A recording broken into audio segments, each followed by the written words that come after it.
I never thought I'd find myself in a situation like this. I always thought I knew my wife, Lisa. We'd been married for 8 years, built a life together, and I honestly believed we had a pretty solid relationship. Sure, we had our fights, but nothing that ever hinted at anything seriously wrong, or so I thought. About 3 months ago, I started noticing little things.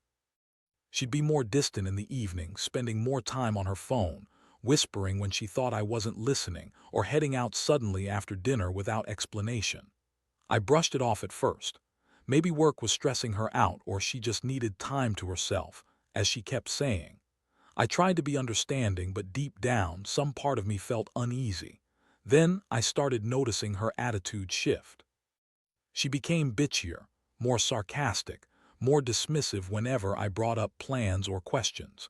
She'd snap at me for no reason, say I was overreacting, or accuse me of invading her privacy. It was subtle at first, but enough to make me wonder if something was going on.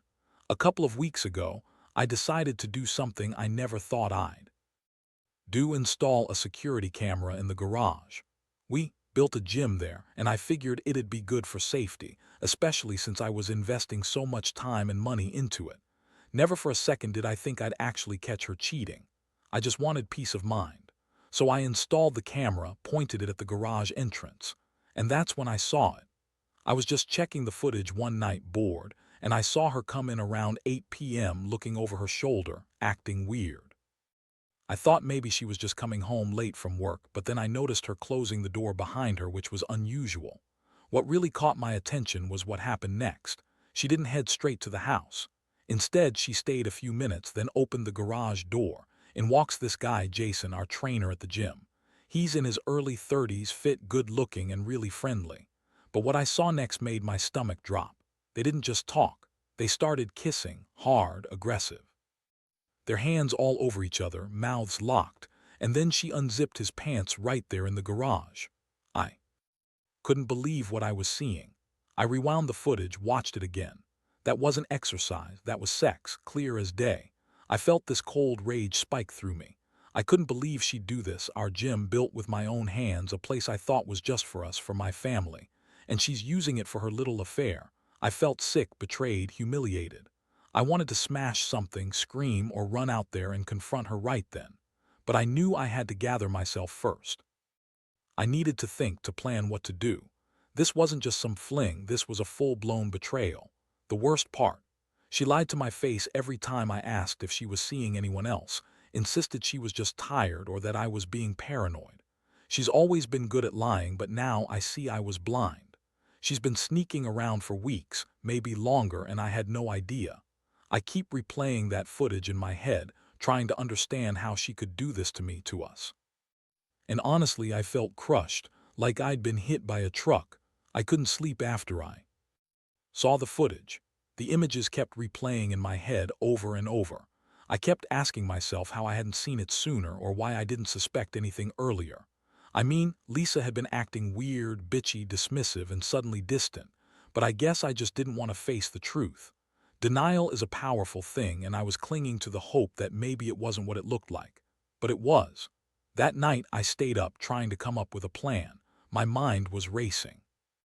I knew I had to confront her, but I also wanted to be prepared. I started digging into her phone, looking for any signs, any messages, any evidence that confirmed what I suspected. I found a few texts from Jason, nothing explicit but enough to make my stomach turn. She told him she was stressed, that she needed a break, and he'd responded with sweet talk, promising to be there for her. All bullshit. I knew that now. The next morning, I woke up feeling numb but decided I couldn't let it sit like this. I needed to face her. I brewed some coffee and when came out of the bedroom, I looked her straight in the eye. Her face was blank, like she knew she'd been caught but was trying to act innocent. I said, "Lisa, I saw the footage. Don't lie to me. I saw you with Jason in the garage, your little secret." She blinked, then scoffed. "You're crazy. You're overthinking again. It's just workout stuff, like I told you. You're paranoid." I clenched my fists. "Don't lie to me. I saw the kissing, the sex. I saw everything. Did you really think I wouldn't find out?" Her expression twisted into one of disdain. God, you're such a fucking idiot. It was a stupid mistake, okay? I wasn't even thinking clearly. It means nothing, just a moment of weakness. It's not a big deal. That's when I lost it. The anger bubbled over, but I kept my voice steady. Not a big deal. Are you kidding me? You're cheating on me in my own garage in the gym I built for us. This isn't some casual thing. I trusted you, Lisa. And you're out there screwing around with my trainer while I work my ass off trying to provide for this family. She rolled her eyes. You're overreacting. It's not like I slept with him every night. I was stressed and he's just a friend. You're making it into something it's not. I could feel my blood boiling. How could she be so callous, so dismissive? I said, I don't believe a word you're saying. How many times has this happened? How long have you been sneaking around? She snorted, please. You're making a scene over nothing. I don't owe you explanations. It's not like I was having sex with him every day. Just a fling, a moment of fun, and I'm done. That was the moment I realized how deeply she was lying. She had no remorse, no shame. She was justifying it all like she was the victim. I saw her true colors that day, bitchy, manipulative, and utterly selfish. I wanted to tear her apart right there, but instead I told her to leave. I needed space, time to process everything. I felt a mix of rage, sadness, and disbelief. How could she treat me like this? How could she be so cavalier about our marriage? I thought I knew her, but now I saw she was capable of lying straight to my face, sneaking around and betraying everything we built. I felt like I'd been punched in the gut. My mind kept circling back to the footage, to her lies, and to what I was going to do next. Over the next few days, I was like a ghost. I couldn't eat properly, couldn't sleep. Every time I closed my eyes, I saw her face, smirking at me like I was stupid for believing her, for trusting her. The betrayal cut deep. This wasn't just about the cheating. It was about her lying to my face, treating me like I was some idiot who wouldn't notice. I kept replaying everything in my head, trying to find a way out, a way to make sense of it all. I started talking to a friend, Mike, who's been through something similar. He told me to gather all the evidence I could to be prepared for the confrontation. That's when I decided I needed to see the footage again, really scrutinize it. I wanted to be sure I wasn't overreacting, wasn't just hurt and angry for nothing. I went back to the camera footage and what? I saw confirmed everything I suspected. But then I noticed something new. There were small changes. I saw Lisa texting Jason during different hours, sometimes even in the middle of the night. I found out she'd been meeting him at the gym almost every other day, usually when I was at work or out of town. Tell me she was running errands or at the store, but she was really sneaking off to see him. It made me sick knowing she'd been lying so effortlessly. All those little signs, her disappearing into the garage, the late-night texts, her sudden stress and bitchiness, had all been cover-ups for her affair.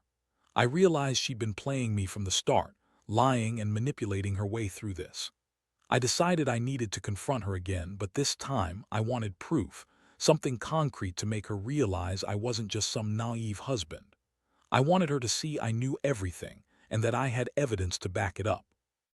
I set up a small hidden recorder in the living room, figuring I'd catch her off guard. I knew she'd deny everything, but I wanted her to slip up. The day came when I knew she'd be expecting to get away with her lies again. I sat there, heart pounding, as she walked in from work. She looked annoyed, but I didn't say a word. I pressed record, then simply said, Lisa, I need to talk. I know about Jason. I know what you've been doing, and I have proof. Her face twisted into a glare. What are you talking about? You're crazy. You're just paranoid. I pulled out my phone and I played the footage I'd saved. Her eyes widened slightly, then she scoffed again. That's not what it looks like. You're just seeing what you want to see. Maybe I cut her off. No, Lisa, you're lying again. I saw the sex. I saw the texts. I saw you sneaking off to the gym every other day. You've been cheating on me and lying about it the whole time. Her mouth opened, then closed. She looked furious. Fine. Yeah, I fucked him. Big deal. It's not like I was sleeping with him every night, okay? It was just sex, a stupid mistake. I didn't mean for it to go this far. That's when I lost control. I told her I didn't want to hear her excuses anymore. I said I'd had enough of her lies, her manipulation. I told her I was done, that I wanted her out of the house. I wasn't going to be the fool anymore, pretending everything was okay while she was cheating behind my back. She looked at me with pure venom and spat. You'll regret this. You're just a jealous fool. You think you're so perfect, but you're not." Then she turned on her heel and stormed out of the house, slamming the door behind her. I sat there, staring at the door, feeling like I'd been punched in the gut again. I'd thought I was the one who was betrayed, but somehow I also felt like I'd lost part of myself, my trust, my sense of security, my marriage. It was like everything I believed in had crumbled in those moments. I didn't sleep that night. I just kept replaying everything, trying to figure out what I'd do next, how I'd move on from this hell. The days that followed felt like hell. I kept replaying the footage, the conversations, and her face when she told me. It was just a one-time mistake. I couldn't believe I had been so blind, so trusting. Every little memory of our life together suddenly felt tainted, like it was all a lie. It's like I was walking around in a fog, trying to hold myself together while inside I was raging and shattered at the same time. I kept asking myself how she had managed to hide it for so long. The signs were there, her coldness, her dismissiveness, the sudden disappearances, but I refused to see it. I convinced myself she was just stressed or busy. Now I realized she'd been sneaking around in my own gym, my own house, with my trainer. The irony is brutal. I built that gym with my own hands, trying to make a better life for us, and she's shitting all over it with another man. I knew I had to make a decision. I couldn't keep living like this, constantly questioning everything, feeling betrayed and humiliated. I thought about confronting her again, but honestly, I didn't see the point. She lied so effortlessly that I wasn't sure any words would make a difference. If she was capable of cheating and lying so easily, what else was she hiding? How deep did her lies go? One night I sat down with a bottle of whiskey trying to get some clarity. I realized I couldn't go on pretending everything was okay. I needed to be honest with myself and face the reality that my marriage was over. I decided I'd give her an ultimatum: leave or I would. I couldn't keep living in a house where I felt so betrayed, so disrespected. I knew that I deserved better, someone who didn't cheat behind my back, who didn't lie and manipulate. I started looking into what my options were. I spoke to a lawyer, and I also called a counselor to help me work through the emotional wreckage. I knew I had to get my head straight, to process the pain and anger. I didn't want to make rash decisions, but I also couldn't keep pretending everything was fine. One thing was clear: I couldn't keep living in the same house with her. I couldn't pretend she was innocent or that this was just a mistake. My trust was shattered. The more I thought about it, the more I realized I had to put myself first. I'd built a life I was proud of, and now I had to salvage what I could of my dignity and self-respect. I knew I had to let her go, to cut the cord and start over. That was the only way I could heal from this pain. The confrontation I had with Lisa before she left was one of the most intense moments of my life. I told her she needed to pack her things and get out. She looked furious, snarled at me that I was overreacting, that I was just jealous, that she wasn't the one in the wrong. Honestly, I felt numb. It was like I was watching someone else's life unfold, not my own. I was so sick of her lies, her bullshit, and her manipulations. She threw a tantrum, calling me all sorts of names: jealous, insecure, a control freak. But I didn't care anymore. I told her I knew everything about her affair, her lies, her sneaking around, and how she had disrespected everything we built. I said I wasn't going to be a fool anymore, that I was done tolerating her bullshit. She yelled at me, spat some venomous insults, and then stormed out, leaving her bags behind. Once she was gone, I felt a strange mix of relief and emptiness. The house suddenly felt huge and cold without her. I was finally free from the constant tension, but at the same time I was devastated. I realized that I'd lost the person I loved, the person I thought I knew. My heart hurt so badly I could hardly breathe. I kept asking myself how it had come to this, how I'd been so blind for so long. Over the next few weeks, I threw myself into getting my life back together. I focused on work, on the gym I'd built, and on spending time with friends and family. I kept the footage as proof of her betrayal, but I didn't watch it too often. I didn't want to dwell on the pain. Instead, I tried to look forward, to find a way to rebuild myself from the wreckage. The hardest part was facing the fact that I couldn't fix this. No matter how much I wanted to believe that she'd change, that she'd realize what she lost, I knew deep down she was gone. And honestly, I didn't want someone like her in my life anymore. I deserved better. I realized I'd been clinging to the idea of us, but now I saw I was just holding on to what I thought was safe, not what was truly good for me. I started seeing a therapist to help process everything. It's been tough, no doubt, but I know I have to heal. I've learned a lot about trust, betrayal, and what I want from my life. I don't regret the honesty I've forced myself to face. Instead, I see it as a wake-up call to never ignore the signs, to value myself more, and to never accept being lied to and betrayed again. It's been a brutal lesson, but one I think I needed to learn. Looking back now, I can't believe how much my perspective has changed. At first, I felt like I was drowning in betrayal and heartbreak, like my entire world had crumbled. But with time, I started to see things more clearly. I realized that I had been holding on to an illusion, thinking I was safe, thinking she was the woman I married.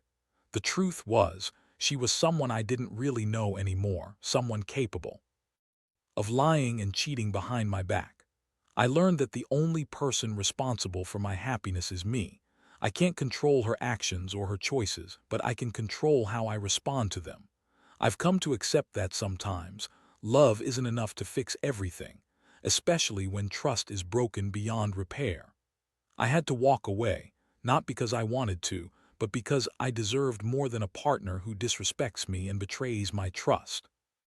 This experience has made me stronger, even if it's been the most painful thing I've ever gone through. I see now that ending things was the only way to reclaim my dignity and start healing. I'm not proud of what happened, but I am proud that I faced the truth, no matter how ugly it was. I hope others in similar situations find the strength to look at things honestly. Trust your gut, and don't ignore the signs. Sometimes the pain of betrayal is a harsh wake-up call, but it's also an opportunity to rebuild yourself and find what truly matters. I've learned that no relationship is worth sacrificing your self-respect, and that sometimes walking away is the bravest thing you can do.